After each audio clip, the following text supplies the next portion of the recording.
가보도록 합니다. 아까 1번까지 봤었죠. 2번에 보면 등기부 권리관계는 등기부 보고 적는 거예요. 그래서 갑구에 나온 거, 을구에 나온 거 막 적어주는 항목이 있잖아요. 거기 그런 게 있고, 그 별표 칠 게 민간임대 등록 여부예요.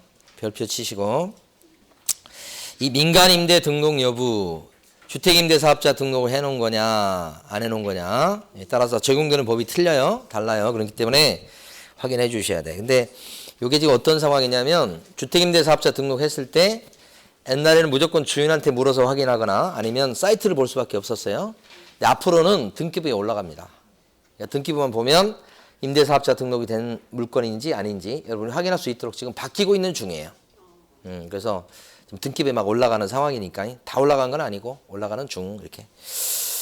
자, 그렇게 보시면 되고, 그 다음에 이제 동그라미 3번이 토지이용계획, 공법상 이용 제한 및 거래 규제에 관한 사항이라고 되어 있잖아요. 이게 뭐냐면 이제 그거지, 그거.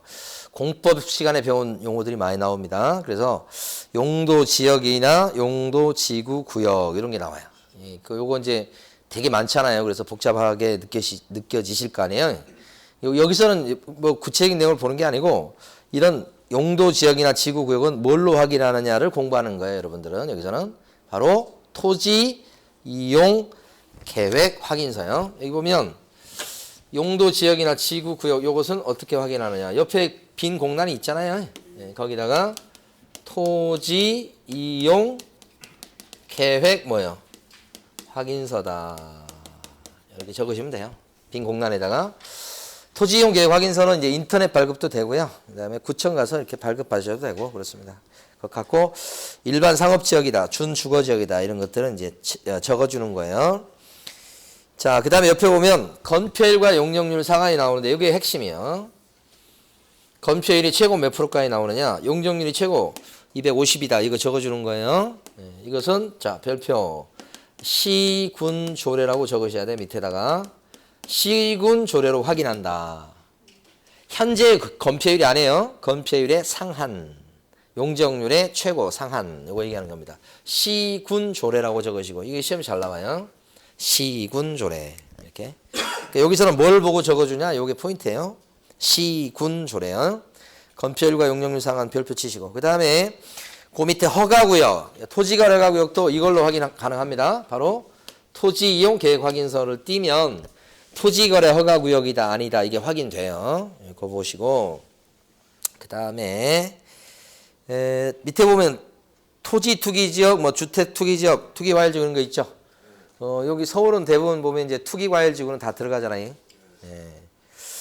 자, 그래서 그 해당 사항이 있으면 체크해 주는 거고요. 그것은 이제 사실은 현실적으로 봤을 때는 이제 뉴스 나온 거 보면 다 이제 드러나니까, 몇 군데 안 되니까 그렇게 확인하시면 되고, 그 다음에 옆에 보면 도시군 계획시설이라는 거 나오죠. 도시군 계획시설 어떤 게 있을까요, 여러분? 계획을 세워서 만든 시설인데, 도로 같은 거 있잖아요. 도시계획 도로. 도로 예정지, 길 날 때, 큰 길 내고 막 그러잖아요. 개발할 때, 이런 거. 공원, 이런 거예요.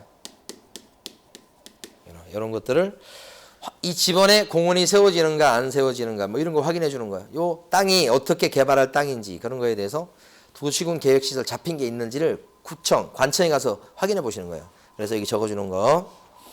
밑에 보면 지구단위 계획구역, 이런 말 들어보셨죠? 지구단위 계획구역, 이렇게 되면 일단 전체적인 흐름은 개발할 땅이구나, 이런 거예요. 근데 구체적으로 어떻게 지구단위 계획이 잡혀 있는지를 또 확인해 주셔야 돼. 다 좋다는 건 아니고, 좋은 것도 있고 또 비교적 안 좋은 것도 있고, 뭐 그럴 수 있으니까. 그 다음에 도시군 관리 계획, 이 계획 잡힌 거 있으면 구청 가서 물어봐 가지고 적어준다, 이런 뜻이에요. 자, 그 다음에 이제 지금부터는 뭐 간단합니다. 네 번째 입지 조건 있죠. 입지 조건 적어주는 거 보면 5개예요. 도로 접해 있냐 안 접해 있냐, 몇 메타 도로에 접해 있냐, 아니면 맹지인지, 이런 거 적어주는 거지. 접해 있지 않으면 이렇게 되면 맹지가 됩니다. 자, 그 다음에 대중교통, 그 다음에 주차장, 다 입지에 관련돼 있어요. 주차장에 별표하셔야 돼. 주차장이 입지 조건인가 좀 애매해요. 근데 서식상으로 입지 조건에 적어주니까 늘상 주의하시면서 보셔야 돼. 입지 조건란에 기재하는 게 뭐냐 물어봐요. 거기에 주차장 들어간다는 거 꼭 기억하시고. 그 다음에 이제 교육시설. 이제 초등학교, 중학교, 고등학교 인근에 있는 거 한 개씩 적어주면 돼요. 그 다음에 판매 및 의료시설. 요거 보면 이제 이마트라든지 백화점 아니면 뭐 종합병원. 여기서 종합병원은 이거 성모병원이 제일 가깝나요? 거기 넘어가는데 성모병원 이렇게 그 적어주시면 되고 종합의료시설이라고 돼 있잖아요.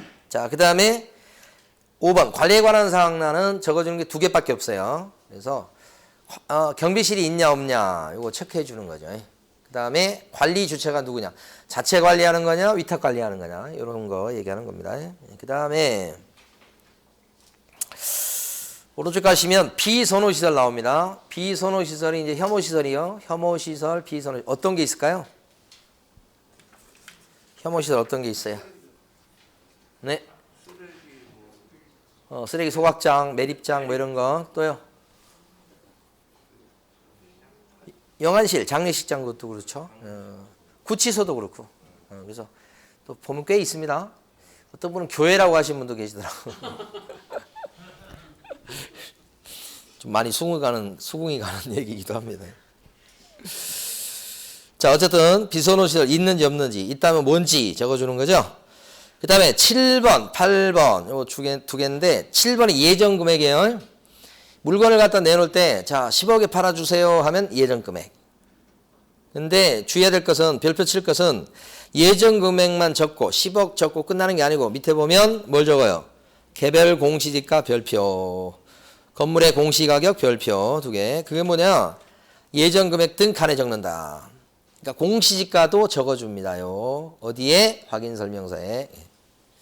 그거 아시는 게 중요하고. 그 다음에 밑에 가시면 취득 시 부담할 조세의 종류하고 세율 역시 별표. 모든 세금을 다 설명하고 적어주는 거 아니죠. 어떤 세금만요? 취득 관련 조세. 그 3가지 써놨죠. 취득세. 요새는 취득세도 다양해서 잘못 얘기해주면 이것도 문제 생깁니다. 그 다음에 농특세, 그 다음에 지방교육세. 그러니까 여기는 결정적으로 재산세나 종부세 같은 보유할 때 내는 세금은 적어주는 게 아니죠. 양도소득세도 이거 적어줄 게 아니죠. 그런 걸 보시면 되고요. 그 다음에 이제 여기까지가 뭐냐면 기본 확인사항이에요. 기본 확인사항은 뭐냐면 우리 부동산 사장님이 직접 조사해서 기재해 주는 거예요. 이 직접 조사할 때 이것은 뭐 서류를 보고 조사하든 현장 가서 조사하든 직접 조사한다는 뜻입니다. 그게 여기 기본 확인사항이에요.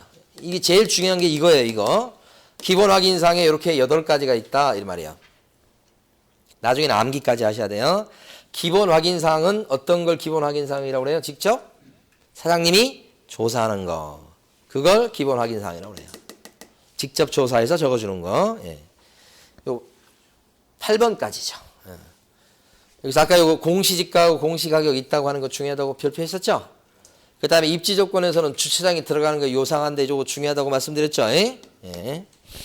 자, 그 다음에 넘기셔가지고 좀 밑줄 그을 게 있습니다. 496페이지 가보세요. 조그만 글씨예요. 그래서 보기가 힘든데 그래도 눈을 부릅뜨시고 중간 이하에 가면 7번이 있어요. 7번. 7번 읽어보면 예정 금액 등을 적어줄 때는 거래 예정 금액은 중개 완성되기 전 예정 금액을 적어준다. 그 뜻이에요. 중개가 완성된 때입니까? 완성되기 전입니까? 완성되기 전. 전자가 제일 중요해요. 완성된 때 그러시면 안 돼. 지금 7번 보고 있어요. 7번. 예, 완성되기 전. 예. 개별 공시가나 건물의 공시가격도 적어주는데 둘째 줄 보면 중개 완성된 때 공시가 적어주는 거예요. 완성되기 전에 공시가 적어주는 거예요. 완성되기 전이죠. 예. 그렇게 중요합니다. 그거. 그 다음에 8번 보세요. 취득 시 부담할 조세의 종류나 세율을 적어주는 겁니다. 이것도 중개가 완성되었을 때 세금을 적어주는 겁니까? 완성되기 전에 세금을 적어주는 거예요? 전자가 중요한 거예요. 2개는 7번, 8번 2개 그렇게 묶어 놓으시고 그거 보려고 온 건데 그 8번의 끄트머리에 보면 임대차를 갖다가 소개했을 때는 세금이 취득세 이런 게 생깁니까? 나 이번에 전세했는데 취득세가 2천 나왔다, 야. 그런 거 있어요? 없지. 여러분이 한번 친구분한테 한번 얘기해 보세요. 야, 이번에 내가 전세 얻었는데, 야, 취득세가 2천 나왔어. 그러면 친구, 그렇게 많이 나왔어, 그러지. 많이 나왔어, 그러지. 그런 게 나와서 이렇게 안 하지. 근데 여러분들은, 뭐야, 그럴 수 있어? 이렇게 나와야지. 그죠? 응? 자, 무조건 하니까 뭐 하면 세금 나온 걸로 생각해요, 일반인들. 자, 그 다음에 495페이지로 넘어오셔서 이번에 이제 뭘 볼 거냐면요. 자, 지금부터 보는 게 더 중요합니다. 저게 뭐냐면, 자, 세부 확인사항이에요. 세부. 이렇게요. 거기 지금 세부 확인사항 이렇게 돼서 지금 로마자로 이렇게 돼 있지 않나요? 세부 확인사항이라고 제목 달려있죠? 세부. 이렇게 표시된 거예요. 세부. 여기 막 시뻘겋게. 너무너무 중요해요. 이 세부 확인사항은 아까 기본하고 좀 틀려요. 이 세부 확인사항은 자료를 요구해서, 그 다음에 개업공인중개사가 조사해갖고, 그 다음에 기재해 주는 거예요. 이 자료 요구란 말이 들어가요. 아까 그래서 기본하고 달라요. 기본이 뭐냐, 세부가 뭐냐, 이거 구별하는 것이 제일 중요한 거예요. 시험에 제일 많이 나온 거예요. 그럼 세부 확인사항은 직접 조사할 수도 있으나 조사하기 전에 물어볼 수 있다는 얘기입니다. 물어봐. 의뢰인한테. 그래서 그 정보를 들어서 조사해서 적어준다 이 말이야. 아까 기본은 어땠죠? 기본은 요거 요렇게 하고 끝났죠. 자기가 직접 조사하고 적어줘. 끝. 요구를 못해. 물어볼 필요가 없는 거예요. 아까 기본 확인사항은 뭐 현장 가거나 아니면 저기 뭐예요. 서류 떼보면 알 수 있어. 그러니까 그건 직접 조사한다고 그래요. 근데 여기 나와 있는 네 가지 있잖아요. 이 네 개. 지금부터 보는 네 개는 직접 조사하기가 좀 어려울 수 있는 거예요. 불가능한 건 아닌데. 그래서 도움을 요청하는 겁니다. 이걸 우리가 법령 시간에 공부할 때 상태에 관한 자료 요구 이런 거 들어보셨나요? 확인 설명 의무할 때 그때 요구예요. 자, 그 중에 보세요. 자, 여기 임차권 나오죠. 임차권은 등기부에 나와요, 안 나와요? 나와요. 대부분 안 나옵니다. 99.999% 안 나와요. 주인들이 등기 안 시켜줘요. 그런데 임차권자가 주택임대차라고 한다면 전입신고하고 확정일자 받고 그러면 단단히 보호받거든요. 그런 상태면 그런 세입자가 들어가 있는 집을 사는 사람은 그거 떠안아야 되거든요. 그럼 보증금이 얼마인지, 몇 명이 세입자인지, 계약기간 언제까지인지 중간에 못 쫓아내잖아요. 그거 떠안고 살 건데 보증금 얼마인지 이렇게 얘기해줘야 그거 빼고 돈을 준비할 거 아니에요. 그렇잖아요. 그러면 이제 이걸 조사해야 되는데 이거 등기부에 안 나오니까 직접 조사가 좀 힘들죠. 직접 조사하려면 이제 세입자들 다 이제 찾아가서 만나야 돼요. 만나기가 어렵단 말이에요. 그래서 이제 뭐냐면 주인한테 물어보는 거예요. 세입자 몇 명이에요? 보증금 얼마씩이에요? 계약기간 언제까지고요? 계약서 좀 봅시다. 주인이 계약서 보여주면서 이거 이 사람이 이때까지고 이렇게 가르쳐주면 좋잖아요. 그게 이거예요, 요구. 그러니까 여기 나와 있는 정보들은 가만히 보면 이렇게 도움을 요청할 필요가 있는 것들이에요. 그런 뜻이에요. 여기 보면 적는 것 중에 아직 안 갔습니다만은 예를 들어서 어디 갈까요? 여기 층간소음도 마찬가지. 층간소음도 이거 조사하려면 직접 조사를 할 수는 있어. 다만 한 3박 4일이 필요할걸. 자보면서 층간소음이 심한지 어쩐지 그렇잖아요. 그러니까 그런 것은 주인한테 물어본다고요. 층간소음 심하지 않습니까? 이렇게 물어보고서 눈빛을 살펴보라고 그랬죠.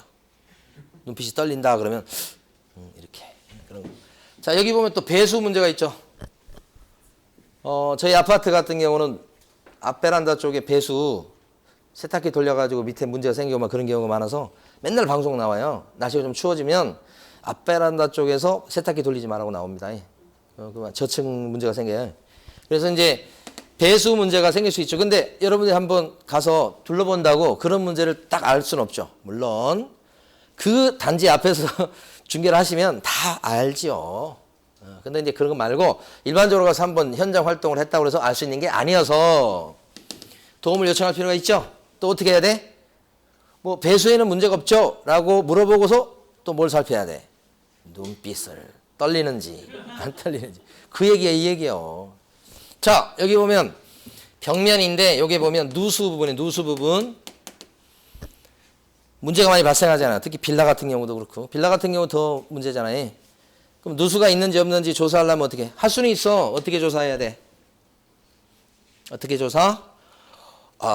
저기 사장님, 그러니까 주인 잠깐 와보세요. 자, 농작 좀 드러내 봅시다. 곰팡이 있는지 없는지. 끙끙끙끙 이게 해야 된다는 얘기 아니에요. 그게 직접 조사지. 근데 그렇게 하시겠어요? 아니, 어떻게 해야 돼? 물어봐. 곰팡이 같은 거 생기고 그런 거 있나요? 눈빛을 살피면서 물어봐야지. 그게 이거예요, 이거. 그럴 것들로 가득 차 있단 말이에요. 수돗물이 잘 나오는지도 물어보는 게 좋겠죠. 전기가 이게 누전이 심하거나 그런 거 조사할 때도 가서 보면 그걸 바로 아나요? 비가 오고 그러면 낡아가지고 막 누전되고 차단기 내려오고 막 그러는데 그거 한번 조사 갔다고 알 수 있는 게 아니잖아. 물어봐. 그리고 뭐예요? 눈빛을 살펴. 그게 이거라고요, 이거. 몽땅 그런 걸로 구성되어 있어요. 이게 내부, 그러니까 자, 아까 기본 확인사항인지 세부 확인사항인지 4개밖에 안 돼요. 구별하는 게 제일 중요한 거예요. 나중에는 암기 방법을 통해서 암기하는데 지금은 이해를 하셔요. 이게 뭐 어떤 의미인지를. 자, 그래서 9번부터 봅니다. 9번에 실제 권리관계 어쩌고저쩌고 나오죠? 이것은 등기부에 안 나오는 권리관계를 적어주는 거예요. 등기부에 안 나오는 권리관계 중에 가장 대표적인 거 뭐예요? 옆에 적어보세요. 임차권이 대표적이죠. 이거 말고도 이제 이런 거 더 있는데 이것도 생략합니다. 임차권을 여러분이 바로 만나시게 됩니다. 자격증 따면. 그 다음에 요것도 적어보나 보세요. 정원수나 고급 조명시설. 비싼 거. 비싼 건 서로 자기가 하려고 싸운단 말입니다. 그러니까 정원수 있죠? 마당에 있는 정원수 비싼 것이에요. 근데 매수인이 사고서 딱 이사 들어가서 짐을 풀라고 딱 이사 들어간 날 보니까 마당이 다 파헤쳐졌어. 옛날 주인이 다 뽑아갔어. 그럼 어떻게 돼 이제? 부동산에 전화해갖고 이게 무슨 경우냐고 하면서 이 뽑아가면 안 되지요. 막 이렇게 하고 막. 그 이사간 사람 뭐라 그래 매도인은? 아니 이렇게 비싼 걸 안 뽑아가고 어떡하냐고 하면서 뽑아가고 이렇게 싸우잖아. 그러니까 이거 교통정리 중간에서 안 싸우게. 집안에 있는 에어컨 가지고도 싸우잖아요. 안방에 있는 거, 거실에 있는 거 에어컨 한 2개 있는데 그거 가져갈지 놓고 갈지. 교통정리 여기다 해주는 거라고 해. 거실과 안방에 있는 에어컨 2개는 수거하지 않기로 한다. 이렇게. 물론 계약서도 쓰고 여기도 써주고 이렇게. 그거 하라는 겁니다 지금. 그 다음에 이제 10번째 보세요. 내외부 시설물의 상태라고 나와 있죠. 그래서 보니까 수도, 전기, 가스, 소방의 별표. 소방 별표. 시험에 잘 나오는 거. 불났을 때 옆에 보면 경보기 있죠. 단독 경보용 감지기. 불났을 때 울려주는 거. 그거 있는지 없는지 몇 개 있는지 그거 적어주는 거예요. 소방 별표인데 중요한 것은 오른쪽에 조그만 글씨 보면은 오른쪽에 지금 조그만 글씨 나오죠. 거기 보면 넷째 줄에 가면 셋째 줄부터 보시면 아파트 뭐라고 돼 있어요. 그 밑에 줄에 아파트 포함이에요, 제외요. 우리 앞으로 이거 경보기 할게요. 자동 경보기. 불났을 때 울려주는 거. 아파트는 뭐요? 제외. 그러니까 단독주택이나 다세대 연립 빌라 이런 것들에 대해서 있는지 없는지, 그죠? 아파트는 대부분 있잖아요. 그래서 아파트는 제외 이렇게. 그렇게 제외, 포함 제외 이것 갖고 출제하니까 요거 별표 치셔야 됩니다. 조그만 것인데 엄청 중요한 겁니다. 출제 유력. 그 다음에 난방 방식, 그죠? 뭐 개별 공급인지 아니면 중앙 공급인지 이런 거. 그 다음에 승강기 왔다 갔다 잘하는지, 그죠? 승강기 이거 조사하려면 승강기 있다 없다 수준 뛰어넘을 수 있어요. 있다 없다는 가보면 알겠죠. 근데 그게 아니고 가끔씩 승강기가 2층과 3층 사이에 중간에 멈춘다 그런 거 있잖아요. 반으로 잘려서 멈춘다 뭐 이런 일. 그건 간혹 그러다 보니까 가가지고 한번 본다고 알 수 있는 상황이 아니잖아요. 그거 조사하려면 어떻게 해야 돼요? 한 달 걸릴 수도 있죠. 그렇게는 안 되지. 그러니까 뭐요? 물어보는 거에 또 승강기 했습니다. 그 다음에 이제 배수 아까 말씀드렸고 이런 것들을 내 외부 시설물의 상태 안에 적어주는데 요때 내진 능력 생각해 보세요. 이렇게 물어보는 거예요. 내 외부 시설물의 상태 안에 기재하는 것이 아닌 것은 쫙 갑자기 내진 능력 이런 거예요. 그럴싸하잖아요. 내진 능력은 내 외부 시설물의 상태 안에 적는 게 아니고 건축물 대장을 띄워보면 알 수 있고 대상 물건 표시란에 적는다고 아까 공부했죠? 몇 초 전에 그거. 그러니까 그렇게 해서 물어봐요. 그러니까 이게 상식으로 안 통할 수 있는 부분이 있기 때문에 공부를 하시는 거예요. 자, 그 다음에 11번 벽 도배, 그 다음에 12번 환경 조건, 일조량, 소음, 진동 이런 게 있고요. 그 다음에 중개보수 여기서 두 가지 보십니다. 중개보수 얼마, 실비 얼마, 합계 얼마 요거 적어주는 거예요. 근데 거기 보니까 뭐가 있어요? 지급 시기라고 나오죠. 별표 이번에 생겼어요. 중개보수에 대해서 옛날에 공부할 때 조문에 보수 지급 시기는 약정이 있을 때는 약정에 따르되 없을 때는요. 거래대금의 지급이 완료된 날로 한다. 그런 거 기억나십니까? 진짜요? 대답은 그런 거 아닌 것 같은데 지금. 자, 그래서 지급 시기를 적어주는 항목이 있다는 것 자체가 중요하고요. 오른쪽 가보시면 조그만 글씨가 있죠. 거기 보면 셋째 줄에 부가가치세는 별도로 부과될 수 있습니다. 별표. 칠판 보시면 부동산 사장님이 두 종류인 거라고 생각하셔야 됩니다. 사업자를 세무서 가서 낼 때 일반 과세 사업자로 사업자 내신 분도 있고 간이로 내신 분도 있고 그래요. 일반 과세 사업자로 사업자를 내놨다 그러면 복비를 갖다 100만 원 받으면 부가세 별도에서 110을 받게 돼요. 그렇죠. 그렇죠. 그러니까 이렇게 별도로 부가세를 받습니다. 중개보수 100만 원, 부가세 10만 원 해서. 그런 사장님도 계시고. 그렇죠?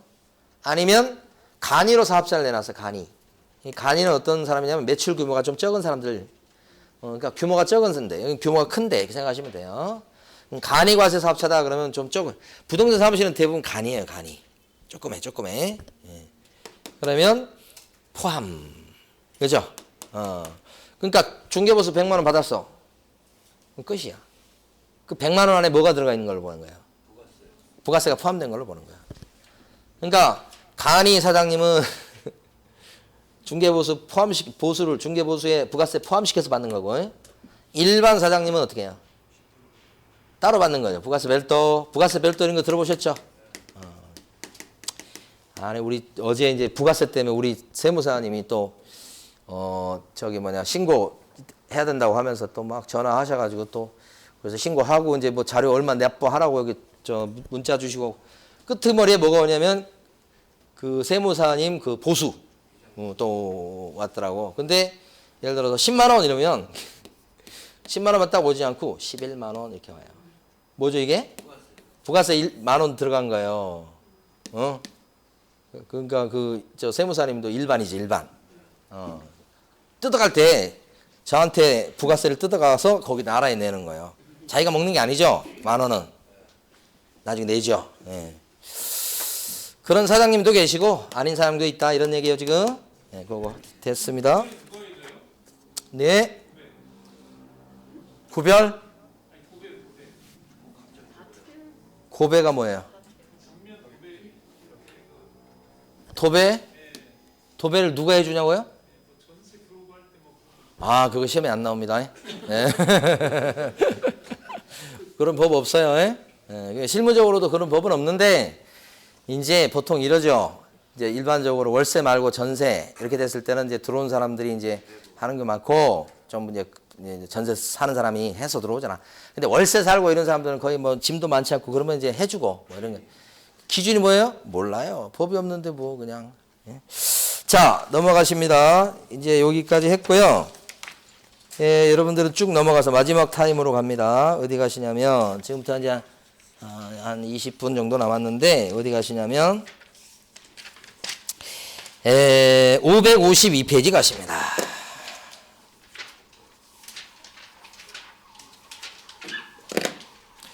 552페이지. 명의신탁에 대해서 혹시 공부해 본 적 있으십니까? 민법 시간에? 들어는 봤습니까?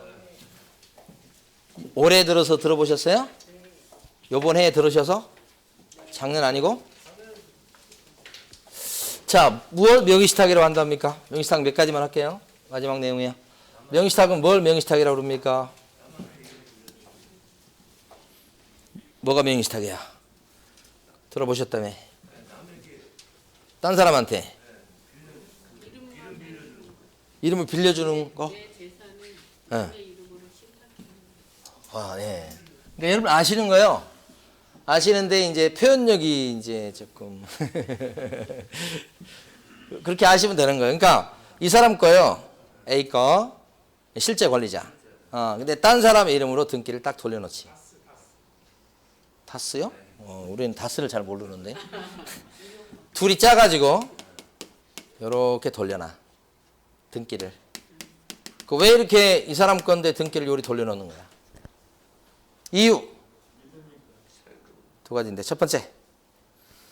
빚이 너무 많아.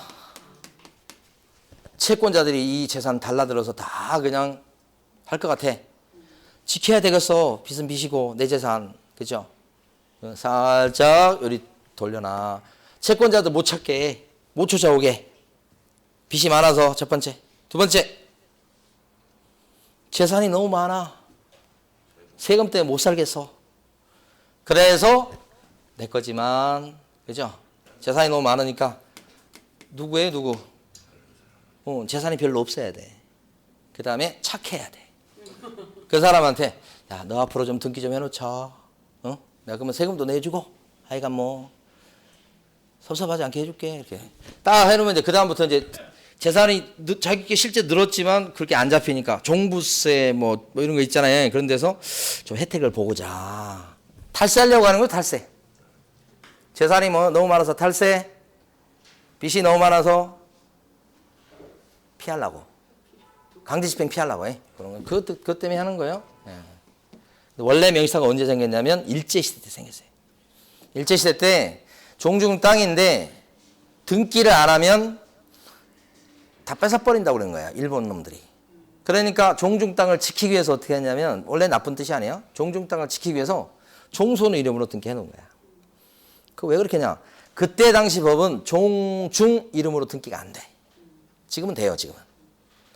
그래서 재산을 지키기 위해서 할 수 없이 종손 이름으로 딱 등기해놨던 거예요. 일제시대 때. 거기서부터 명의신탁이 시작된 거예요. 처음엔 나쁜 뜻이 아니었으나 해방되고 나서 이제 60년대, 70년대를 거치면서 재산을 많이 갖고 있는 사람들 위주로 해가지고 이 재산을 이렇게 세금 같은 거 여러 측면에서 이렇게 은닉하는 수단으로. 응? 이 사람이 공무원이야. 재산이 많이 있으면 별로 안 좋아 보이잖아. 그럼 어떻게? 재산 불릴 때마다 딴 사람 이름으로 딱딱 해놔. 그리고 뭐요? 출퇴근할 때는 우리 영화에도 그런 거 나오는데 출퇴근할 때는 뭐 허름한 옷 입고 출퇴근하고 아주 사는 집은 뭐야 다 쓰러져가는 집이고 정말 뭐 청렴하게 하는 공무원인데 공무원 계실 수도 있는데 다 그렇다는 건 아니고 그러다가 이제 또 다른 생활이 또 있고 뭐 이런 거 아니에요. 꼭 그건 제가 뭐 이해하시라고 말씀드린 거고 다 그렇다는 게 아니거든요. 오해하시면 안 되고 그런 경우 같은 경우에 이제 재산은 실제 많아. 지금도 그런 사람 있을 수 있어. 고위공직자 중에서. 겉으로는 재산이 별로 없어. 나중에 막 들통나는 경우 있잖아요. 빼돌려가지고. 그 명의신탁. 나쁜 목적으로 많이 쓰기 시작한 거예요. 예. 자, 그랬을 때 이것은 어떻게 막아야 되겠어요? 허용해야 되겠어요? 막아야 되지. 그래서 금지되는 게 99%예요. 예외 없는 원칙은 없다. 그렇죠? 한 1% 정도는 예외죠. 제일 마지막에 해봐요. 대부분 금지요. 막는데 이게 막아서 어떻게 하겠다는 거예요. 어떻게 못하게 하잖아요. 명의신탁. 하면 어떻게 되느냐. 명의신탁 하기로는 둘 간의 약정, 약속이 약속. 그것도 무효. 명의신탁 약정에 따라서 등기해 놓은 거 있죠? 이거 싹 무효야. 그럼 어떤 결과가 됩니까? 무효면. 이게 무효고 이게 다 무효니까. 등기부를 띄면 B 이름으로 나오지만 법적으로 누구 걸로 인정해 준다. A 거. 그러니 A의 채권자들이 막 달라질 수 있죠. 물론 등기 가져와서 달라들겠지만 달라들 수 있고, 두 번째 세금 많이 나오겠죠. 그러니까 빼돌려놔도 소용없게 만드는 거지. 대원칙이에요, 대원칙. 그 다음에 거기서 그치지 않죠. 이렇게만 해갖고는 말 안 들어요. 그래서 형사처벌을 해요. 형사처벌. 그래서 요 맡긴 사람, 요 실제 권리자 요 사람을 신탁자라고 불러요. 여기 신탁이잖아 지금. 맡은 사람을 뭐라고 불러요? 수탁자라고 불러죠. 그 부동산을 맡아준 사람, 맡긴 사람 이런 뜻이에요. 그래서 맡긴 사람이 더 나쁜 사람이에요. 그래서 신탁자 같은 경우는 5년 이하, 아이고, 잊어먹을 뻔했어. 아직은 괜찮네. 5년 이하의 징역이나 2억 원 이하의 벌금. 그죠? 형사처벌이야. 수탁자 같은 경우는 좀 형량이 줄어요. 3년 이하의 징역이나 얼마? 1억 원 이하의 벌금 이렇게. 그래서 형사처벌 대상이 돼. 이렇게. 저 뒤에 나와요. 이따 잠깐 밑줄 볼게요. 그 다음에 과징금을 물려요. 그러니까 지금 명의시탁한 사람은 아주 죽여놔요. 과징금 물리는데 이게 부동산 평가액의 30%까지 부과해요. 그러니까 이 부동산 평가액이 이게 10억짜리다 그러면 명의시탁했다 들통났죠? 그럼 얼마까지 물릴 수 있다?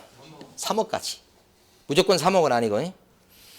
그래서 이 과징금은 하지 말라고 그랬는데 명의시탁하면서 세금도 줄였지. 그렇죠? 그래서 이득을 얻은 게 있을 거 아니에요. 그걸 뺏는 거야. 근데 그 이득을 구체적으로 계산하기가 힘드니까 일정 비율을 매기는 거예요. 근데 아무래도 명의시탁을 1년 한 사람과 10년 한 사람이 있으면 어떤 사람이 이득을 더 많이 봤을까? 10년. 그러니까 과징금 매길 때 부과 비율이 10년 한 사람이 더 높아. 부동산 가액이 1억짜리 명의시탁 한 사람과 10억짜리 한 사람이 있어. 10억짜리를 명의시탁 한 사람이 있으면 둘 중에 누가 더 이득을 많이 봤을까? 10억짜리지. 예, 그래서 금액이 클수록 과징금 매기는 비율이 커요. 그래서 이제 그 기준을 보면 여러분 암기할 필요는 없는데 15%씩 할당돼 있어요. 금액이 크면 최고로 15%까지. 5%, 10%, 15% 그래요. 그 다음에 기간이 길면 5%, 10%, 15%. 그 기간은 저도 정확한 기억은 없는데 길어질수록 15%야.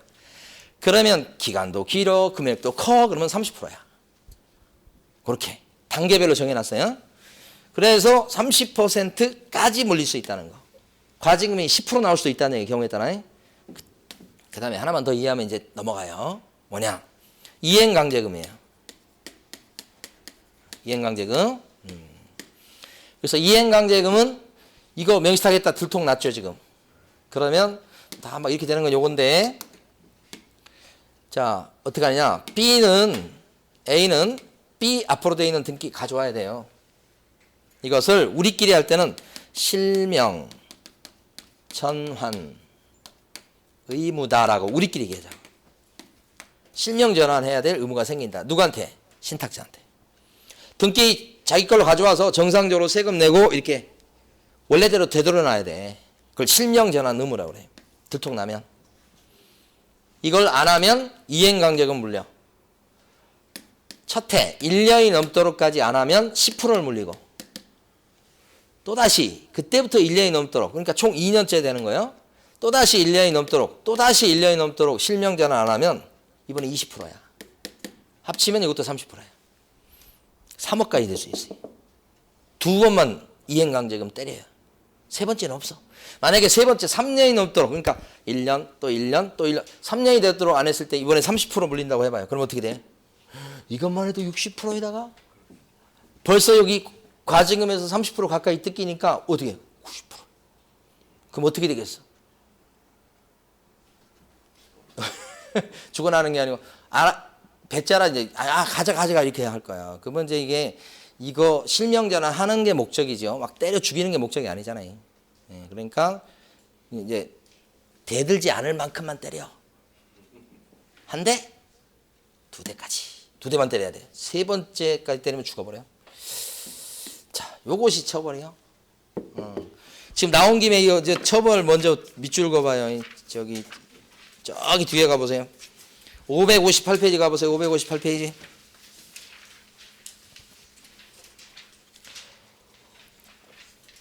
벌칙에서 가로 1번 5학년 2반 나온 거 있잖아요. 동그라미 1번에 신탁자 나왔죠? 신탁자 밑줄. 가로 2번 3년 이하의 징역이나 1억 원 이하의 벌금. 이거 누구예요? 누구? 수탁자 나왔죠 밑에? 네, 요거. 가로 1번 신탁자가 한 2번인가 3번 나왔을 거예요 시험에. 그 다음에 네모 2번에 과징금 나왔죠. 과징금. 과징금의 첫 줄 보면 중요합니다. 별표. 특히 별표 이거. 부동산 평가 금액의 뭐야? 30% 범위 내에서. 범위가 중요합니다. 네모 2번 밑에 과징금 30% 뭐야? 범위 내. 오른쪽 가면 이행강제금 나오죠. 이행강제금은 실명 전환하지 않았다고 해서 물리는 거예요. 그래서 거기 가로 1번에 둘째 줄 등기 가져와야 되는데도 불구하고 이를 이행하지 않으면 이행강제금을 부과한다. 그죠? 신탁자 앞으로 등기 가져와야 되는데 등기를 안 가져온 경우다. 이런 뜻이에요. 그랬을 때 가로 2번 과징금 매기고 1년이 경과할 때까지 안 가져오면 10대. 가로 3번 이행강제금 얻어먹고 그때부터 또다시 1년 넘도록 그래도 실명 전환 안 하고 버티면 이번에는 뭐예요? 20대. 10대 20대예요. 여기 지금 칠판에 쓴 거죠. 앞으로 오셔가지고요. 저기를 보십니다. 저기 553페이지를 딱 펴두시고. 자, 지금부터 이제 합니다. 거기 보시면 가로 2번 보세요. 가로 2번. 가로 1번의 둘째 줄. 가로 1번의 둘째 줄. 자, 다른 사람과 사이에서 대내적으로 자기들끼리는 이 뜻이야. 대내적으로 자기들끼리는 실권리자가 부동산에 관한 물건을 보유하거나 보유하기로 하고 그렇게 짠 거예요. 자기들끼리는 임자가 A지 A. 실제 권리자. 그래 놓고는 등기만큼은 다른 사람 명의로 하기로 하는 약속이죠. 내 건데 너 앞으로 등기해 놓자. 그러셔요 형님 이거예요. 이게 명의상 약정. 그럼 어떻게 되느냐. 가로 2번에 동그라미 1번. 명의상 약정과 가로 2번에 동그라미 1번. 약정에 따른 등기는 어떻게 돼요? 다 뭐가 돼요? 무효입니다. 약정도 무효고 무엇도 무효? 등기도 무효다. 이렇게. 둘째 줄 앞부분까지. 자, 여기까지 한 겁니다, 우리가. 자, 그러면 이제 지금부터 명의상 유형에 따라서 한번 판단을 해보도록 합니다. 칠판을 잠깐 보시고. 자, 제일 어려운 부분이 왔습니다. 여기 매도인하고 매수인하고 써놨는데, 이 사람을요, 신탁자, 이렇게. 맡긴 사람, 여기도 수탁자, 이렇게 써야 됩니다. 둘이 짰죠? 내 건데, 네 앞으로 등기해주자. 알았어요, 형님. 이렇게 된 거. 여기 이제 등기까지 가져온 거지. 등기부 떼면 B 이름으로 나와요. 근데 둘이 짰죠? 방금 전에 어떻게 된다고 그랬어요? 이 짠 것은 무효. 효력이 없어요. 그 다음에 등기도 어떻게 돼요? 무효. 효력이 없어요. 그 등기부 떼면 B 이름으로 나오지만 소유자는 누구다? A죠. A가 이거 빨간색 보이십니까 혹시? 여기 바탕에. 안 보입니까? 약간 좀 약하죠. 여기 빨간색 칠하는 거, 이 사람이 임자다 이거예요. 소유자. 그러니까 대내적으로는 둘이만 있을 때는 이런 자기들끼리는 누가 임자예요? 법적으로도 이게 다 무효니까 임자는 이 사람으로 쳐주는 거예요. 이 사람이 아니고 소유자 빨간색이에요 이게. 이렇게 돼. 자, 그런데 여기서 만약에 D한테 등기가 넘어가요. 그럼 어떻게 되느냐? D가 소유권 취득해요. 이게 법을 그렇게 만들어놔서 둘이 이렇게 짰습니다만은 이 사람 입장에 여기까지 등기 넘어왔을 때 이 사람이 계속 임자라고 주장할 수 있다고 하면 이 사람 소유권 뺏기게 되잖아요. 그러면 이제 이 사람은 피해를 볼 수 있죠. 한 사람만 있으면 괜찮은데 그게 아닐 수 있죠. 10명이 있을 수도 있어요. 근데 진짜 권리자를 저 A로 인정을 해가지고 이걸 나중에 뺏길 수 있다고 한다면 이게 이 관계가 다 문제가 됩니다. 뺏기고 나서 돈 돌려달라는 소송을 계속 하셔야 돼요. 지금 자기들끼리 돈 주쇼, 돈 돌려주쇼 다 할 거 아니에요. 이게 얼마나 사회적 낭비예요. 쓸데없는 짓을 하고 있잖아. 그래서 여기까지 넘어가면 여기서 끊어놔요. 둘만 있을 때는 임자를 A로 보는 거예요. 여기까지 가면 임자가 누구야? 특히 D가 되는데 명시탁 사실을 갖다가 알고 샀다고 해도 소유권 취득해요. 무서운 거예요. 그러니까 여러분들이 이걸 거래 안전이라고 해서 민법 시간에 되게 많이 들어보셨을걸? 거래 안전? 안 들어보셨어요? 거래 안전? 민법 시간에? 우리 민법의 큰 그 가치, 이념의 충돌은 진짜 권리자를 보호하느냐, 진정한 권리자, 진정한 권리자를 보호하느냐, 거래 안전을 보호하느냐, 이게 가치가 충돌되잖아요. 아주 큰 가치요. 진정한 권리자는 여기 A잖아요. 그러면 그 가치가 충돌되는 거예요. 여기 왔을 때. 그랬을 때는 거래 안전을 생각해서 소유권을 인정해 준다는 거예요. 근데 두 개 중에 어떤 거 이기냐면 진정한 권리자 보호가 이게 원칙이에요. 원칙. 다만 어쩔 수 없을 때 예외적으로 거래 안전을 생각해가지고 이렇게 되는 수가 나온다. 민법 끝났는데 지금. 민법에서 그렇게 해야 되나? 응? 큰 틀이 그런 거예요. 이거 진짜 주인을 보호해 줄 거야? 아니면 거래 안전을 보호해 줄 거야? 이게 큰 가치 대립이에요. 가치가 충돌하는 거예요. 예. 대신 여기서 거래 안전 보호할 때도 두 종류가 있는데 여러분 골치 아프잖아요. 이거. 선악을 불문하고 대항하지 못하게 만들어서 보호해 주는 경우가 있고 이것처럼 선이 제3자한테 대항할 수 없다고 해서 몰랐던 사람만 보호해 주는 경우가 있고 그렇게 나눠지잖아요. 거의 시험 나올걸 이걸. 이렇게 됐을 때 선악불문이라고 했었고 막 그죠? 선일 때만 또 대항하지 못한다고 하고 그러면 그건 X잖아요. 이게 머리 아플 거예요 여러분. 이것 때문에. 이게 거래 안전 쪽이에요. 여기 거래 안전이에요. 거래 안전. 끊어놨어 이렇게. 아시겠죠? 그래서 우리 교재에 보면 밑에 동그라미 2번이요. 동그라미 2번 밑에 바로 밑에 명의시탁 약정 및 명의시탁 약정에 따른 등기 부여는 누구에게 대항하지 못한다? 제3자. 제3자 밑에다 써두셔야 돼. 뭐라고요?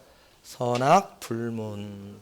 선이든 악이든 가리지 않고 선악불문 이렇게 써두셔야 돼. 보고. 자, 그 다음에 이제 여기 봐요. 이제 거의 다 끝났어요.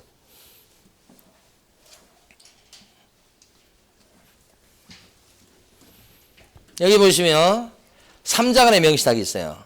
세 사람이 나온다고 그래서 이렇게 이름을 붙인 거야. 이 사람이 누구냐 그러면 신탁자예요. 원래 매도인하고 매수인 이 사람이 원래 사가지고 소유권 취득할 사람이에요. 하려는 사람인데 뭐 세금 이런 문제가 걸리니까 요 사람한테 제3자 요 사람한테 등기를 돌려놓는 거지. 그러니까 여기서는 둘이 짜고서 그렇게 해놓은 거예요. 그러니까 매매계약은 이렇게 해놓고는 이중계약서가 되는 거예요. 계약서 이렇게 쓰고 매도인하고 여기도 계약서 쓴 것처럼 꾸며서 서류를 꾸며서 등기를 요리 넘기는 거예요. 그러면서 둘이 짜죠. 내가 실제 주인이야 이렇게. 알았어 형님 이렇게 되는 거잖아요.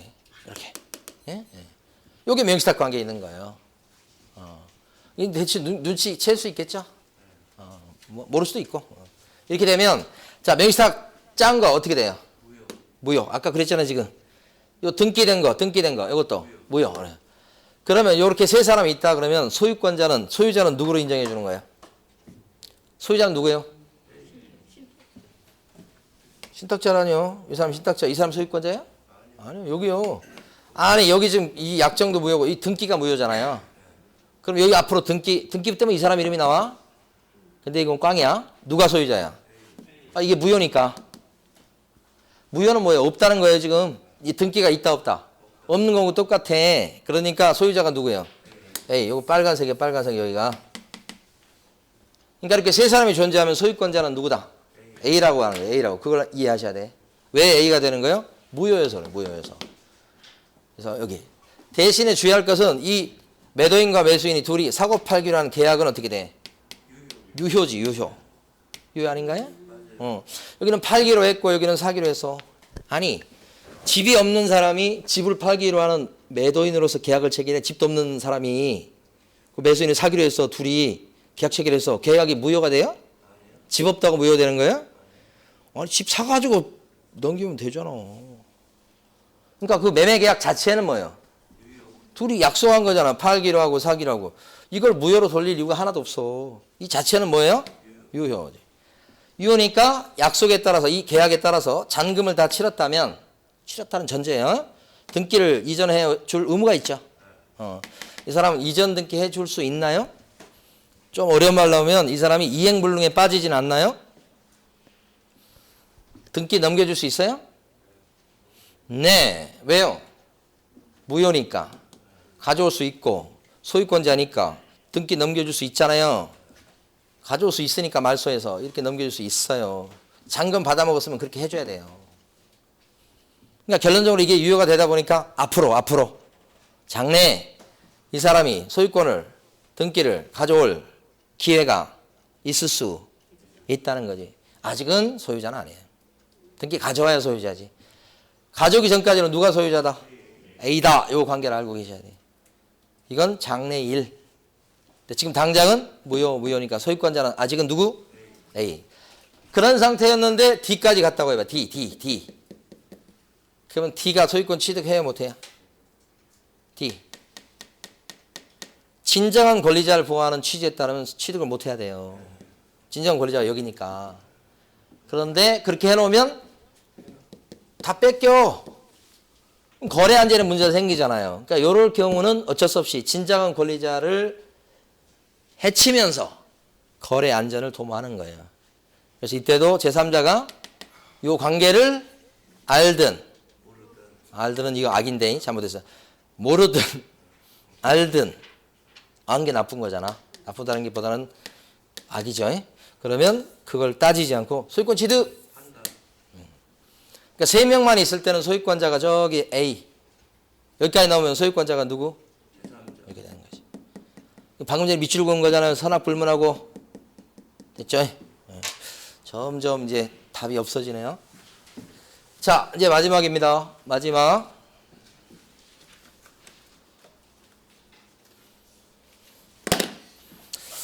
지금 명의시탁이 매년 시험에 나오고 있습니다. 어디에서? 중개실무에서. 사례로 나옵니다. 그러니까 오늘 하는 내용 중에서 제일 중요한 내용 명의시탁이에요. 명의시탁. 민법에서 나옵니까? 네. 매년 나옵니다. 한 문제씩. 2문제짜리예요. 2문제짜리. 민법 시간에도 배우시고 중개실무에도. 최근에 보면 안 나오다가 최근 한 4년, 5년 계속 나오고 있어요. 사례 나옵니다. 또 나올 겁니다. 이거. 명의시탁. 근데 이거 세 번째 명의시탁은 뭐냐?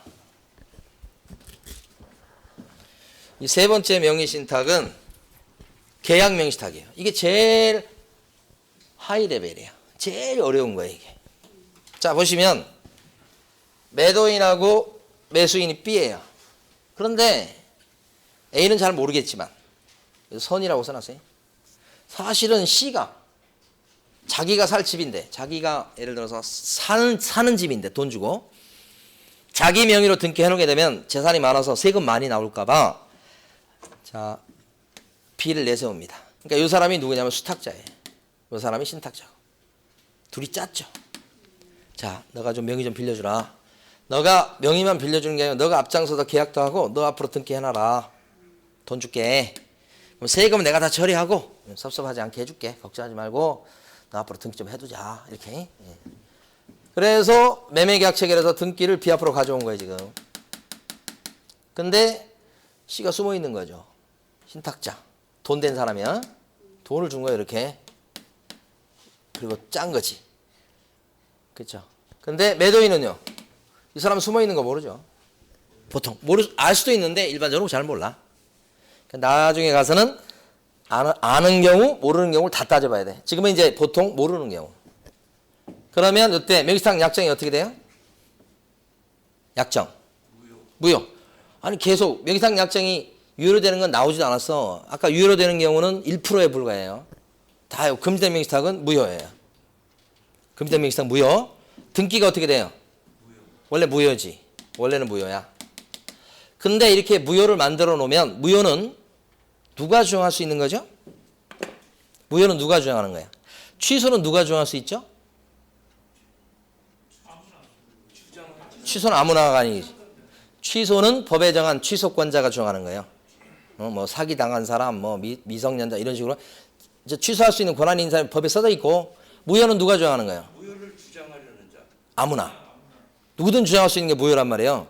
그러면 이걸 무효로 만들어 놓으면 이 무효를 이 사람이 주장하면 모르겠는데 이 사람이 주장할 가능성이 있는 거예요. B가. 이 사람이랑 이 사람이. 왜? 이거 샀는데 10억에 샀어요, 여러분. 근데 9억으로 떨어졌어. 사자마자. 안 사고 싶어. 물리고 싶다고. 그래서 꾀를 생각해내지. 이걸 무효로 만들어 놓으면 여기서 꾀가 나와. 가서 얘기하지. B가 A한테. 사장님 죄송한데 사장님이 잘 모르시겠지만 사실은 이게 제 돈 가지고 산 게 아니에요. 우리 요 사촌 형 돈인데 제가 대신 사준 거예요. 그러니까 우리가 명의탁 관계에 있는 것이거든요. 그 명의탁 관계는 이게 약정도 무효고 등기도 무효예요. 이 등기 지금 저한테 있는데 이게 무효니까요. 등기 가져가시고 돈 내놓으세요. 이렇게 나오기 시작하면 이 사람은 뭣도 모르고 있는 상황에서 어떻게 해요? 돈을 빼줘야 되고 이 사람이 집 팔고 그냥 길거리에 가만히 있는 게 아니에요. 딴 데 가서 이미 집 사가지고 살 수도 있어. 그러면 이걸 무효로 만들어 놓으면 이 사람이 피해를 봐요. 그래서 어쩔 수 없이 이 등기를 법에서는 유효로 만들어 놨어. 정해 놨어. 이건 어쩔 수 없이 유효. 계약도 유효. 몰랐다고 하니 이 사람을 보호해 주려고요.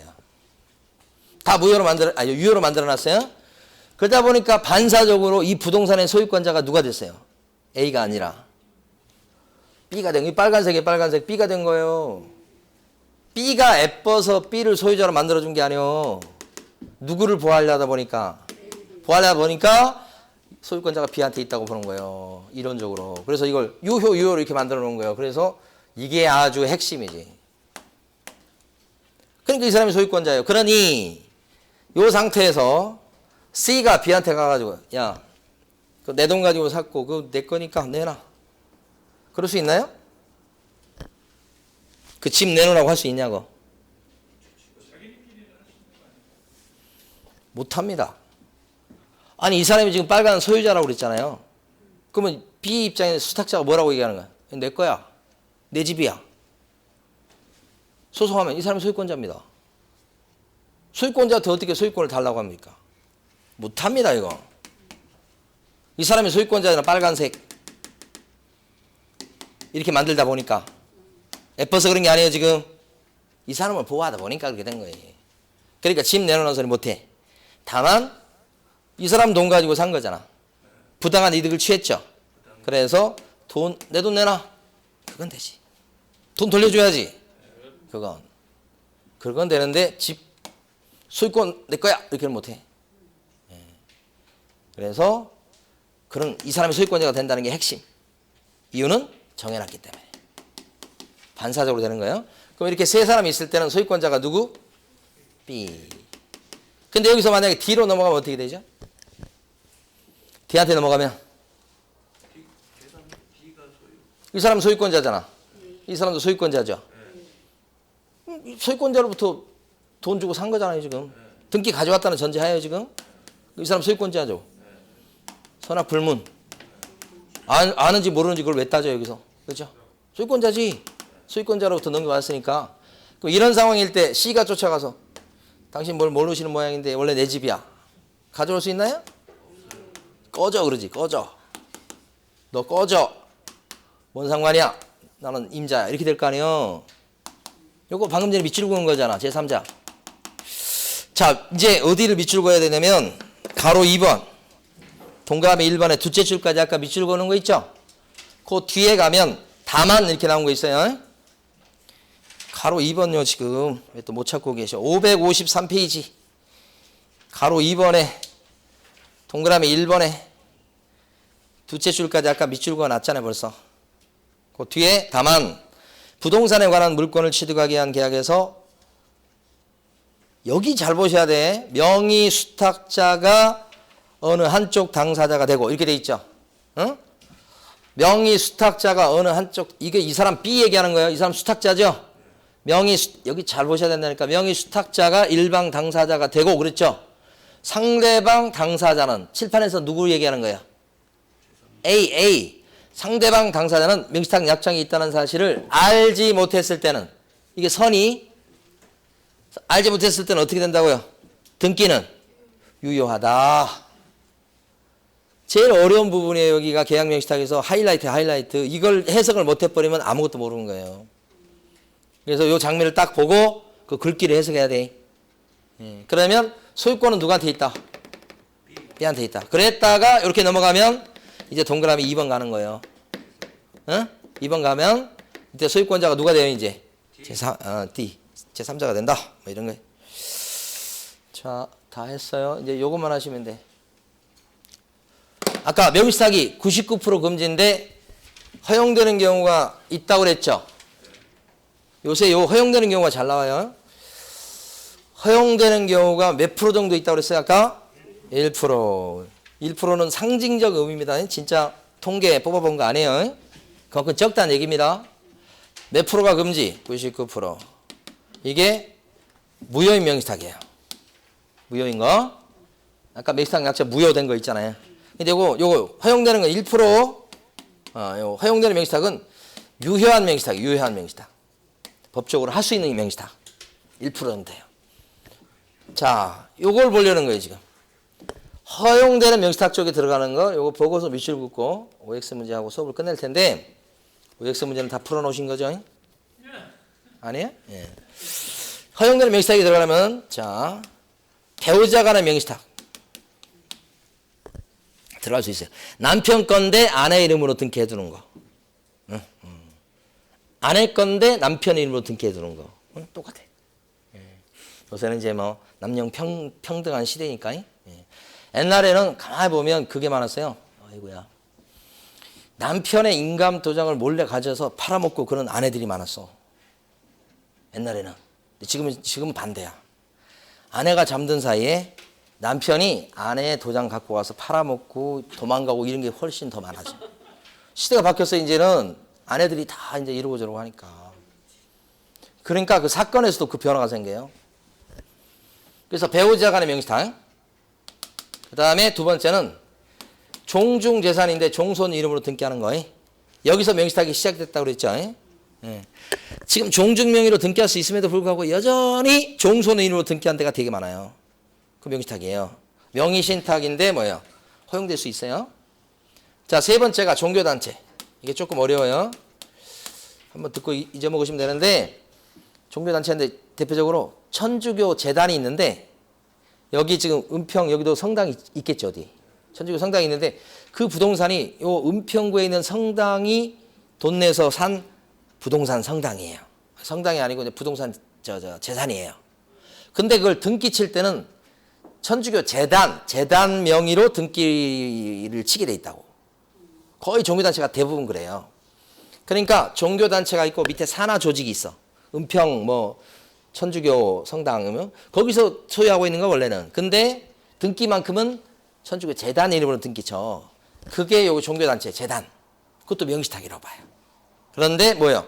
허용되는 명시탁이 될 수가 있다. 예? 그래서 이 종교단체 요 사람이 이제 수탁자가 되는 거예요. 수탁자. 재단이. 예. 이런 세 가지 경우에만 허용되는 명시탁이 될 수 있어요. 나머지는 안 돼요.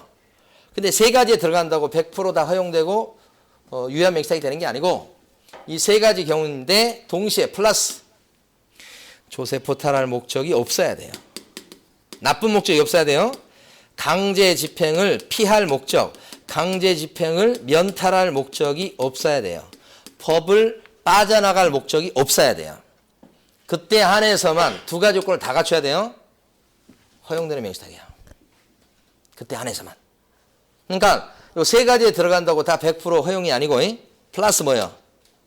한마디로 나쁜 목적이 없어야 돼요. 그러니까 만약에 보세요. 남편 건데 아내 이름으로 돌려놨어요. 명의를. 그러니까 왜 그랬냐? 남편이 빚이 많아서 그랬던 거예요. 그럼 남편이 뭐죠? 신탁자. 원래 주인. 아내가 뭐죠? 수탁자. 빚이 많아서 이렇게 해놓은 거예요. 둘이 짜고 그렇게 한 거죠. 그래서 등기도 아내 이름으로. 자, 명의 신탁입니까? 아닙니까? 실제 권리자가 짜고 타인 명의로 등기한 거. 여기서 안 해도 타인이에요. 여기서는 일심 동체 그러면 안 돼. 재산관계는 남남이요. 아니 무효니까 떠나서 명의신탁이냐고. 명의신탁인지 아닌지. 명의신탁이에요. 아니 타인 명의로 등기해두는 거잖아 지금. 명의신탁이 명의신탁. 저는 지금 질문이 명의신탁이냐 아니냐 했어요. 실제 권리자가 딴 사람 이름으로 등기해뒀다. 그럼 명의신탁이잖아요. 지금 여기까지 가면 안 돼. 지금 일단 명의신탁이냐 이거 물어본 거잖아요. 지금 찬찬히 접근해야지. 명의신탁이냐? 명의신탁이에요. 그럼 허용되는 명의신탁이에요? 금지되는 명의신탁이에요? 부부지간인데 이게 없잖아. 아니 조세 포탈 이런 목적이 있잖아. 그죠? 그러니까 허용되는 게 아니고 뭐예요? 금지되는 쪽으로 간다. 그 다음에 그렇게 결론을 내는 거예요. 금지된 명의신탁이 들어가니까 뭐예요? 무효. 등기 무효. 남편 걸로 취급. 그쵸? 남편 5학년 2반, 아내 3학년 1반, 깜빵 같이 가야 돼. 같이 못 있을걸? 남녀 이렇게 구별해야 되니까. 들어가기까지만 손잡고 하면 돼. 5학년 2반, 3학년 1반. 이 재산 과징금 물리죠. 이행강제금 물릴 수도 있죠. 다 날아가는 거예요. 무슨 명의신탁이어서 그런 거예요? 금지. 근데 만약에 남편 건데 아내 명의로 돌려놨는데 이유가 보니까 재산을 빼돌리려고 하는 게 아니라 남편이 아내를 너무 사랑해갖고 결혼기념일 날 아내 이름으로 해놓은 거야. 해둔 거야. 그때는 조세포탈 뭐 이런 목적이 없으니까 허용되는 명의신탁 1%에 해당되는 거 세상 남편 중에 1%만 할 수 있는 거 그럼 괜찮은 명의신탁이 되는 거지. 처벌 안 받겠죠? 아시겠죠? 그러니까 따질 때는 명의신탁이냐 아니냐부터 먼저 따져봐야 돼. 그리고 그 다음에 금지냐 허용이냐 구별. 대부분 금지예요. 자, OX 문제 보세요.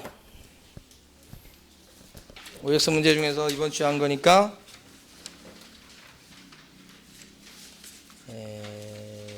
7번을 보셔야 돼요. 자, 1번은 빨리 답을 빨리빨리 부르고 끝내죠. 1번 토지의 소재지 지목 요거 나온 거 있잖아요. OX XX 그 지형이나 경계는 대장 가지고 몰라요. 지형이나 경계는 뭘 가지고 파악해요? 지적도 임야도 도면이요. 도면. 자, 2번은요. 2번 X 인정될 수가 없죠. 알아볼 수 없으니 3번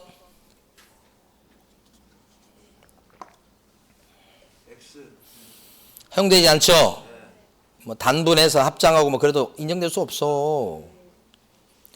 따로 승낙 받아야 돼. 4번요. 무슨 군수가 한대 여기서. 시장군수 군수는 맞아. 이제 군수만 모으면 무조건 안 된다고 막 달라드네요. 그게 아니고 개인묘를 설치할 때는 시장군수 구청장한테 신고하는 거지. 신고. 설치하고 나서 신고지. 화가 아니고 신고. 두 군데 틀린 겁니다. 설치하고자가 아니고 한. 그 다음에 허가가 아니고 뭐요? 신고. 두 군데 틀린 거예요. 자, 5번. 장사대에 관한 법이 시행된 뒤에 땅 임자의 승낙 얻어서 묘를 설치했다. 법이 시행된 뒤죠. 그러면 이때는요. 설치기한 제한을 받습니다. 후니까 받는 거예요. 동그라미죠. 그러니까 6번요. XX. 6번 좀 어려워요. 별표해 두시고. 경매로 농지를 낙찰 받을 때도 농지 취득 자격 증명이 필요해요. 근데 언제 필요하냐? 매수 신청할 때, 즉 입찰 들어갈 때 필요한 게 아니고 언제 필요해요? 매각 결정기일이라고 써두세요. 다음 주에 공부할 겁니다. 매각 결정기일에 자 농지증이 제출돼야 됩니다. 농지증은 언제 낸다고요? 매각 결정기일 때 낸다. 이렇게. 요 일주일 전에 요 매각 결정기일 일주일 전에 하는 게 이제 입찰이에요. 입찰. 입찰을 매각기일이라고 불러요. 그러니까 매각기일 있고 나서 일주일 있다가 매각 결정기일이 열려요. 그럼 요 입찰할 때 매각기일 요때 농지증을 내는 게 아니고 결정기일 때 농지증 갖다 낸다는 거예요. 여기다가 예, 그러니까 요거 매수 신청이에요. 여기가 매각기일이 뭐요? 매수 신청. 요때 내는 게 아니고 언제 낸다고요? 결정기일 때. 그래서 요렇게 썼으니까 틀린 거예요. 그 다음에 6번은요. 기간 안 정했대. 응? 3년 약정한 것으로 본다. 맞습니까? 맞고요. 최소한 3년이죠. 자, 8번은요. 전부가 소유하는 총면적 그렇게 됐어요. 어때요? 세대원 전부가 소유하는 총면적 기준에서 1000입니다. 네, 맞습니다. 9번요. 대상 물건 표시란. 대상 물건 표시란에 뭐 내진 능력 이런 거라든지 위반 건축물이라든지 기억 안 나세요? 뭐 그런 거 적는다고 그랬잖아요. 그 다음에 무슨 용도, 방향 이런 거, 그쵸? 5고요. 그 다음에 10번.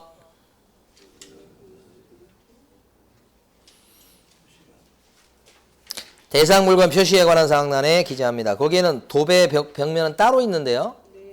벽면 도배라고 하는 걸 적어주는 항목이 뒤에 따로 있었죠? 다시 한번 확인해 보세요. X입니다. 10번. 11번요. X. 11번 X죠? 거기서는 이제 뭐냐면, 임대차는 적어줄 게 없어요. 자, 12번요.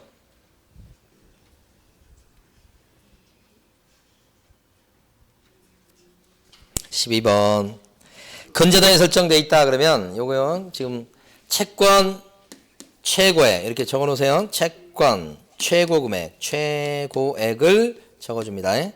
이거 어디에 나옵니까? 등기부에.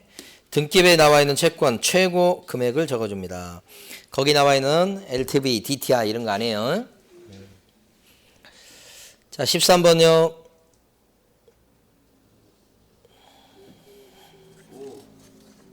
진짜 오예요? 아니 건폐율과 용적률의 상한은 뭘 가지고 조사하고 적어준다고 그랬습니까? 토지이용 계획 확인서 아니고 시군조례라고 하셔야 돼. 도 그러면 안 되고 시군조례. 잘 나와요. 이거 아주 한 4번 5번 나왔을 거예요. 자, 그 다음에 14번요.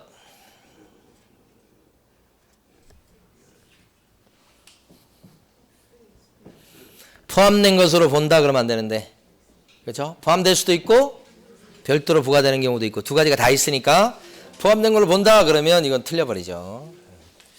자, 15번요.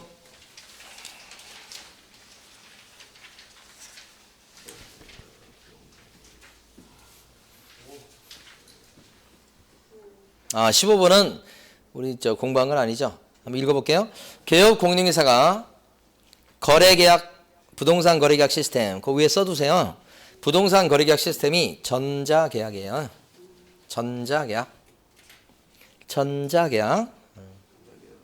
전자계약을 통해서 거래계약을 체결했을 때는 그 부동산 거래계약이 체결된 때 부동산 거래계약 신고서를 제출한 것으로 본다. 실거래가 신고한 것으로 쳐요. 그럴 것이 전자계약을 체결해서 저장을 누르잖아요. 그 정보가 넘어가요. 그것 때문에 이렇게 된 거예요. 자동으로 넘어가요. 자동 저장되고. 자, 16번요.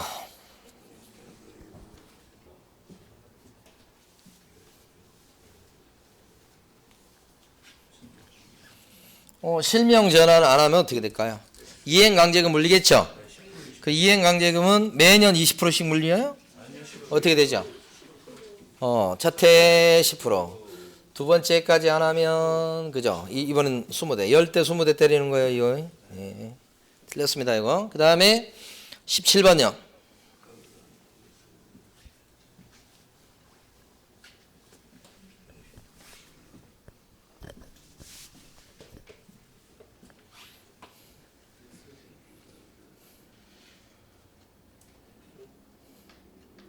어때요? 자, 이 보면 갑은 을과 을소유 부동산의 매매계약을 체결하고 을소유 부동산 누가 갑이 요거죠? 둘이 매매 계약을 체결하고 이런 상황 지금 세금을 줄이려고 갑과 병 간의 약정을 통해서 병하고 둘이 짠 겁니다. 세금 때문에 갑이 걱정돼서 세금을 줄이려고 한 거예요. 그래서 약정을 해가지고 병 명의로 이전 늦게 했다. 그러니까 등기는 병 앞으로 가져온 거다 이런 뜻이에요. 그럼 이게 바로 3자 간의 명의신탁이죠. 요 사람이 신탁자고 요 사람이 수탁자. 그렇죠? 그랬을 때 둘이 명의신탁 약정한 건 무효죠. 등기도 무효죠. 그래서 법적으로는 요 매도인한테 일단 소유권이 머물러 있는 상태. 법적으로는. 근데 이 매매계약 자체는 어떻게 돼요? 유효하니까 장차 앞으로는 등기를 가져올 여지는 남아있다. 이런 거였죠. 그래서 거기 보니까 지금 17번에서는 병 명의로 등기가 이루어지면 소유권은 갑에게 귀속된다? 아니요. 뭐 누구요? 기출 지문입니다. 이렇게 사례 형태로 나온다고. 이런 지문이 5개가 나왔다고 생각해 보세요. 대단히 어려운 겁니다. 시간은 오래 걸려요. 자, 18번 해보세요. 18번.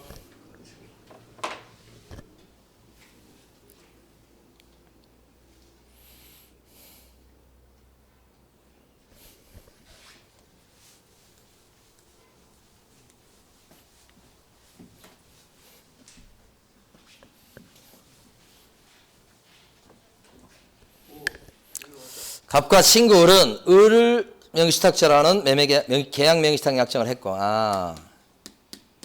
을을 내세운 것 같은데요. 그렇죠. 그래서 을이 병에 땅을 사들인 거예요. 토지를. 몇 년, 몇 월, 며칠 나왔는데 필요 없고. 등기가 을 앞으로 넘어온 거죠.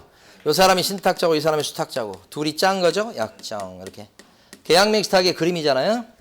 그랬을 때, 을명의로 등기를 않고 갑과 을의 위 약정을 병이 알지 못한 경우라면 보통 여기가 이 속사정을 모르는 경우가 일반적이라고 그랬어요. 100%는 아니지만 이랬을 때는 뭐라고 나오냐면 그 약정은 유효하다. 그 약정이 뭘 얘기하는 거예요? 등기는 유효가 됩니다. 이거 잘 구별하셔야 돼.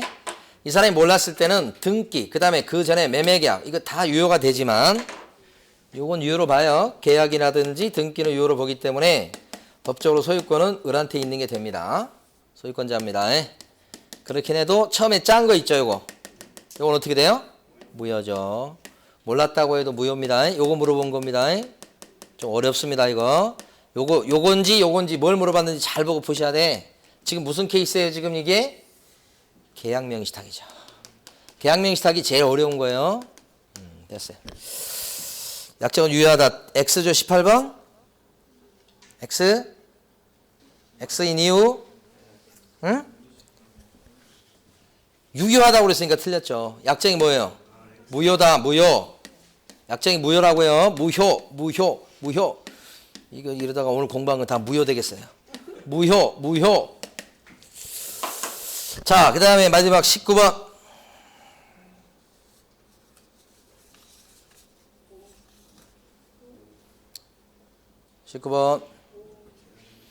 OX 특례 허용되는 특별한 예외 세 가지 그죠? 1% 배우자 종중 종교단체 우리가 앞으로 이걸 배종종 이렇게 많이 부를 거예요. 파종종 이것처럼 배종종 플러스 납품 목적 없어야 돼. 여기까지. 자, 오늘까지 합니다. 네, 수고 많으셨습니다. 예? 신탁. 아니요. 밑줄 그으면 더 힘듭니다. 여기 내용 아시고, 아까 그 나온 거 있죠. 그림. 그림을, 여러분이 그 자료 없으시죠? 여기만 해놨죠? 나중에라도 요 그림 나온 거 있죠? 동영상 들으실 때, 노트 같은 데 적어 놓으세요. 될 수 있으면 요걸 다른 틀로 바꾸지 마세요. 근데 이게, 선생님마다 다 틀려, 이 방향이. 그래서 그거 좀 힘들어 하시더라고. 그래서 밑줄을 긋지 마시고요. 요걸 가지고, 그 그림 가지고 요걸 적어 놓으세요. 그림을 그대로 해야 돼. 사례 문제 나옵니다. 자, 다음 주에 뵙겠습니다.